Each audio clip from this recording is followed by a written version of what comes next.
बिस्मिल्लाहिर्रहमानिर्रहीम अस्सलाम वालेकुम। Welcome to my channel Asif brain academy. अज़ीज़ तलबा, आज के लेक्चर में हमने इम्पोर्टेंट गैस पेपर के हवाले से डिस्कस करना है। इंशाल्लाह आपको डेली बेस पे एक वीडियो मिलेगी आपको 1424 कोड इंग्लिश के हवाले से। तो इंशाल्लाह मैं आपको डेली बेस पे एक वीडियो दूंगा जिसमें कुछ टिप्स दूंगा आप लोगों को कि आप इंग्लिश में ऐसे स्टोरी लेटर वगैरह ये इस तरह की बाकी चीज़ें जो ना वो आपने किस तरह से कवर करनी है, आप पेपर में किस तरह से 100% मार्क्स का पेपर जो ना वो अटैम्प्ट कर सकते हैं। इंशाल्लाह मैं डेली बेस पे एक वीडियो अपलोड किया करूँगा। तो डियर स्टूडेंट्स, आज के लेक्चर में हमें डिस्कस करना है नैरेटिव ऐसे को। ठीक है, किसको हमने डिस्कस करना है? नैरेटिव। सबसे पहले तो आप लोगों को पता होना चाहिए कि नैरेटिव कहते किसको हैं। तो डियर स्टूडेंट्स, जो नैरेटिव का मीन है वो है स्टोरी। नैरेटिव किसको कहते हैं हम? स्टोरी को। नैरेटिव ऐसे मीनिंग, उसका मतलब क्या होगा? उसका मतलब ये होगा कि हमने स्टोरी को ऐसे की फॉर्म में लिखना है। कोई भी स्टोरी ले लें, लेट्स सपोज कौन सी स्टोरी हो सकती है कि मैं फर्स्ट डे कॉलेज गया हूँ, उसके हवाले से आपकी स्टोरी क्या होगी? आप क्या कह सकते हैं अपने हवाले से? आपने कोई जर्नी किया, कोई सफ़र किया है, उस हवाले से आप सारी स्टोरीज सुनाएंगे, उसको आप ऐसे की फॉर्म में लिख सकते हैं। आपने कोई बैरून मुल्क सफ़र किया है, ठीक है, या आपने कोई विज़िट किया है, तो आप अपनी पर्सनल लाइफ के हवाले से या किसी दूसरे की लाइफ के हवाले से आप स्टोरी लिखना चाहते हैं, उस स्टोरी को जब आप एक ऐसे की फॉर्म में लिखेंगे ना, तो उसको हम कहते हैं नैरेटिव ऐसे। ठीक है, तो ये तो नैरेटिव ऐसे का मतलब है कि एक स्टोरी को ऐसे की फॉर्म में। नैरेटिव का मतलब है स्टोरी, और नैरेटिव ऐसे का मतलब क्या होगा कि स्टोरी को ऐसे की फॉर्म में लिखना। अच्छा, अब इसकी अगर प्रॉपर डेफिनेशन करें तो ये बनेगी, it's an essay in which the writer, एक ऐसा ऐसे है जिसमें राइटर जो ना वो टेल्स अ स्टोरी, एक स्टोरी के हवाले से हमें बताता है, from his point of view. तो या तो वो अपनी स्टोरी बताएगा और पर्सनल एक्सपीरियंस, ठीक है, वो एक स्टोरी के हवाले से पॉइंट ऑफ व्यू से बताएगा, या फिर अपना जो उसका पर्सनल एक्सपीरियंस है उस हवाले से बताएगा। देखिए, वो जो स्टोरी उसने बतानी है, वो जो पर्सनल एक्सपीरियंस होगा, उसको हमने दो हिस्सों में, या तो वो जो स्टोरी उसने बताई है वो रियल होगी या फिर वो फिक्शनल होगी। रियल से मुराद क्या है कि उसने अपनी लाइफ में खुद एक्सपीरियंस उसको किया होगा, खुद फेस किया होगा उसने, तो उसको आप वो लिखेगा। ठीक है, अगर फिक्शनल होगी, इमेजिनरी जिसको हम कहते हैं, ख्याली जिसको हम कहते हैं, तो वो भी हम बना सकते हैं स्टोरी, वो भी हम लिख सकते हैं ऐसे की फॉर्म में। तो ये तो था नैरेटिव ऐसे की डेफिनेशन। क्या है? It's an essay in which the writer tells a story. Writer जो ना हमें स्टोरी के हवाले से बताता है from his point of view और पर्सनल एक्सपीरियंस, अपने पॉइंट ऑफ व्यू से या उसके पास्ट एक्सपीरियंस है, पर्सनल एक्सपीरियंस है, उस हवाले से वो स्टोरी लिख सकता है। ठीक है, अब वो स्टोरी जो ना वो रियल भी हो सकती है, फिक्शनल भी। रियल से मुराद क्या? उसने खुद फेस किया होगा, खुद देखा होगा। फिक्शनल से मुराद इमेजिनरी है, ख्याली है, तो वो भी हो सकती है। अब अगर बात करें इसकी एग्जांपल्स की, इसकी एग्जांपल्स मैं यहाँ पे बताता हूँ कि कौन कौन सी हो सकती हैं। सबसे पहले फर्स्ट डे एट कॉलेज, कि कॉलेज आप गए हैं, फर्स्ट डे आपका कैसा रहा, उस हवाले से आप लोगों ने बताना है कि ये किसकी एग्जाम्पल है? नैरेटिव ऐसे की। First day at job, job आपने किया तो फर्स्ट डे जो है ना उसका उस हवाले से आप नैरेटिव ऐसे लिख सकते हैं। फर्स्ट ट्रैवल ऑन ट्रेन, अगर आपने ट्रेन पे सफ़र किया है, आपने किसी एरोप्लेन पे सफ़र किया है, तो वो भी आप उस हवाले से भी आप नैरेटिव ऐसे लिख सकते हैं। और रेनी डे, एक दिन बारिश हुई है, उस हवाले से आप नैरेटिव ऐसे लिख सकते हैं। माई लाइफ जर्नी, आपने कोई ज़िंदगी में कोई भी सफ़र इंपॉर्टेंट जो आपके ख्याल में हो, वो भी उस हवाले से भी आप एक नैरेटिव ऐसे लिख सकते हैं। अगर आपने a trip to historical place, अगर आपने किसी भी जगह की जो विज़िट किया है, ठीक है, ट्रिप लेकर गए हैं, ट्रिप पे गए हैं, तो उस हवाले से आप नैरेटिव ऐसे लिख सकते हैं। इस तरह की ये सारी एग्जांपल्स किसके हैं? नैरेटिव ऐसे के, जो मोस्टली आप अपनी ज़िंदगी में या मोस्टली स्कूल लेवल पे लिखे जाते हैं, तो वो नैरेटिव ऐसे ही होते हैं। इसके अलावा अ विज़िट टू ज़ू, ये मैं आप पे छोड़ रहा हूँ। अ विज़िट टू ज़ू, इस पर आपने इसको अच्छे तरीके से करना है क्योंकि ये इम्पोर्टेंट है। याद रखना है, आपने खुद कोशिश करनी है खुद ही कि इसको आपने अपने माइंड में बिठाना है, स्केच बनाना है कि इसको आपने कैसे हल करना है, कैसे इसको आपने लिखना है खूबसूरत करके। तो सबसे पहले तो आपने करना है इसका इंट्रोडक्शन। इंट्रोडक्शन में क्या करना है? इंट्रोडक्शन में आता है हुक्स स्टेटमेंट या इंट्रोडक्शन स्टेटमेंट। आपने अपना स्टार्ट ऐसे बनाना है कि पढ़ने वाला वो अट्रैक्ट होता जाए, वो सोचने पे मजबूर हो जाए कि आगे क्या कहने जा रहा है, ये आगे किस चीज़ को बयान करने जा रहा है। ठीक है, अपने आप को आपने इंट्रोड्यूस इस तरह से करवाना है कि पढ़ने वाला आगे खुद ब खुद मजबूर हो जाए कि वो आगे, अगर आपने उसने 2 लाइनें पढ़ी हैं तो तीसरी लाइन वो पढ़ने पे मजबूर हो जाए। ठीक है, इसको हम कहते हैं हुक स्टेटमेंट या इंट्रोड्यूस। आपने अपने आप को, पहले जो पैराग्राफ होगा उसको आपने हुक स्टेटमेंट या इंट्रोड्यूस आपने आपको करवाना है। ठीक है, याद रखना है यहाँ पे मैंने ये हेडिंग दी हुई है, आपने कभी भी ये जो है नैरेटिव ऐसे, इसमें कभी भी हेडिंग नहीं लिखनी, जस्ट पहले ही आपकी हेडिंग आएगी ऊपर। ठीक है, जो कि होगा ऐसे का नाम होगा वही होगी, उसके बाद जितने भी आपने वो सारा ऐसे लिखना है, वो सारा सारा आपने डिफरेंट पैराग्राफ की फॉर्म में ही लिखना है, लेकिन हेडिंग नहीं बनानी।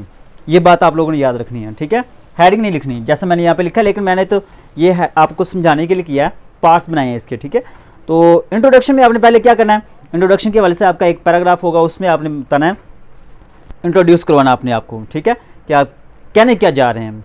फिर उसके बाद थीसिस स्टेटमेंट, आपका मकसद क्या है। एक पैराग्राफ है ना इंट्रोडक्शन, पहले तो आपने इंट्रोड्यूस करवाना है, फिर उसकी आखिरी लाइनों में, उस पैराग्राफ की आखिरी लाइनों में आपने अपना मेन मकसद बयान करना है कि ये जो ऐसे मैं लिखने जा रहा हूँ ये इस हवाले से है। ठीक है, मतलब कि आखिरी लाइनों में अगर ये विजिट टू जू है तो इसका जिक्र आप लोगों ने आखिरी लाइनों में लाजमी बताना है, ताकि रीड करने वाले को आइडिया हो जाए कि ये अपनी पर्सनल लाइफ में से कहाँ, किस हवाले से ये बता रहे हैं, कहाँ पे ये जा रहे हैं। ठीक है, तो उसको हम कहते हैं थीसिस स्टेटमेंट, कि लास्ट लाइनें जो ना वो आपकी कौन सी होनी चाहिए, ऐसी होनी चाहिए जिस हवाले से आप ये ऐसे लिखने जा रहे हैं, स्टोरी लिखने जा रहे हैं। उसके बाद आता है बॉडी, पूरे ऐसे की बॉडी। अब वो बॉडी इसमें क्या करेंगे, इसमें आप लोगों ने किसी स्कूल में गए हैं, किसी कॉलेज में गए हैं या किसी ट्रेन में सफ़र किया, वो सारा सारा आपने वहाँ पे जो भी एक्सपीरियंस किया है।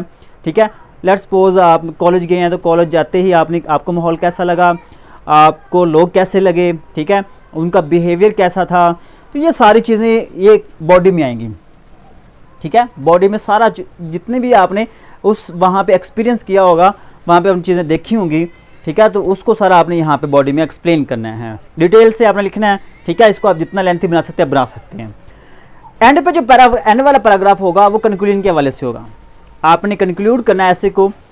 ठीक है, आपने रीस्टेट करना है अपनी थीसिस को। मतलब क्या कि एंड वाला जो पैराग्राफ होगा उसमें फिर आप लोगों ने ये बताना है, उसमें आपने दोबारा फिर अपनी जो थीसिस था, अपना जो मकसद था उस स्टोरी का, उस ऐसे का, वो आपने एंड वाले पैराग्राफ में दोबारा उसको रीस्टेट करना, आपने दोबारा उसको लिखना है। ठीक है, ताकि उसका कोई नतीजा निकल सके, कोई कंक्लूजन निकल सके। तो ये तो था इसका एक तरीकाकार के आपने एक ऐसे को, नैरेटिव ऐसे को कैसे लिखना है। ठीक है, अब अगर इसकी कैरेक्टरिस्टिक्स की बात करें तो सबसे पहले आता है focus a clear series of related events. आपने फोकस करना है एक इवेंट के ऊपर, क्लियर इवेंट के ऊपर, कि आप इस इवेंट के हवाले से ऐसे लिख रहे हैं ना, आपने उसी के ऊपर फोकस करना है, दूसरी जगहों पे लेकर नहीं जाना।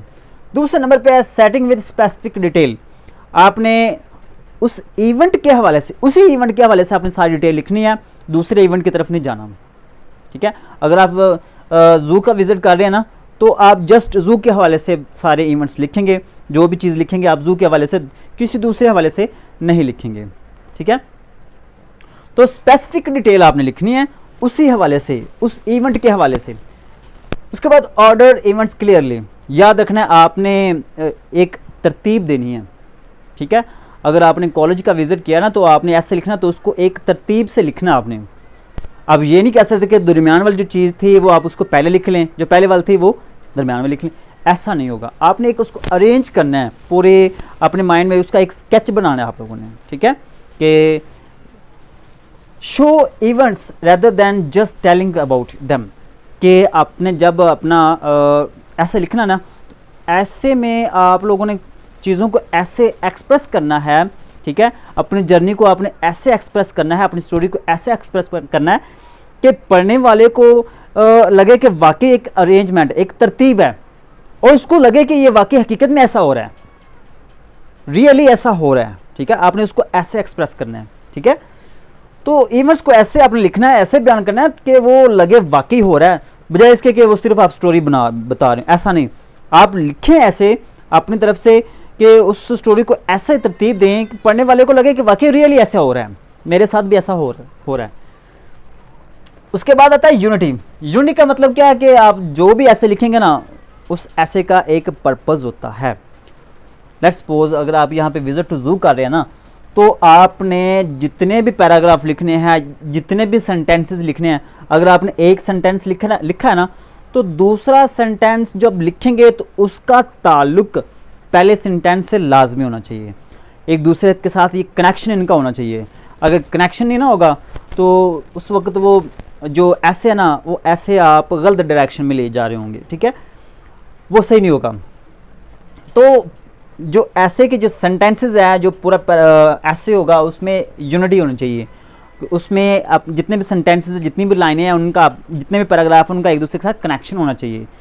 उस सारे पैराग्राफ सिर्फ एक ही चीज़ को बयान कर रहे हैं जिस वजह से आप उस ऐसे लिख रहे हैं। उसके बाद आता है कोहेरेंस। क्या कोहेरेंस का मतलब यही है कि एक सेंटेंस है ना, दूसरे के साथ उसका कनेक्शन लाजमी होना चाहिए। यूनिटी का मतलब यह है कि आप पूरे ऐसे में सिर्फ एक इवेंट के हवाले से ही बयान करेंगे, कि अगर आप विजिट टू जू करें इसी हवाले से बयान करेंगे, यूनिटी इसको कहेंगे। अगर कोहेरेंस की बात करें तो आप कहेंगे कि एक सेंटेंस है, उसका दूसरे के साथ कनेक्शन लाजमी होना चाहिए, इसको हम कहते हैं कोहेरेंस, ठीक है। तो ये जो मैं आपको बता रहा हूँ ए विजिट टू जू, तो आपके माइंड में ये इस हवाले से आपने स्केच बनाना है कि अगर आपने जू का विजिट किया है तो आप किस तरीके से उसका ऐसे लिख सकते हैं। आपने एक दफ़ा प्रैक्टिस ज़रूर करनी है। अगर आप ऐसे की प्रैक्टिस कर लेंगे एक दफ़ा, ठीक है, तो उम्मीद करता हूँ कि आपके 10 से 20 मार्क्स का जो क्वेश्चन है वो इजीली सॉल्व हो जाएगा। उम्मीद करता हूँ कि आप लोगों को क्वेश्चन की समझ आई होगी। क्वेश्चन की समझ आई हो, वीडियो की समझ आई हो तो वीडियो को लाइक ज़रूर कीजिएगा और चैनल को सब्सक्राइब कर दीजिएगा। बहुत स्टूडेंट्स ये कहते हैं कि सर हमें नोटिफिकेशन नहीं मिलता, तो नोटिफिकेशन इसी वजह से नहीं मिलता क्योंकि आपने बेल नोटिफिकेशन को प्रेस नहीं किया होगा। तो बेल को ज़रूर प्रेस करना ताकि नए आने वाले तमाम तर वीडियोज़ का नोटिफिकेशन आप लोगों को मिलता रहे।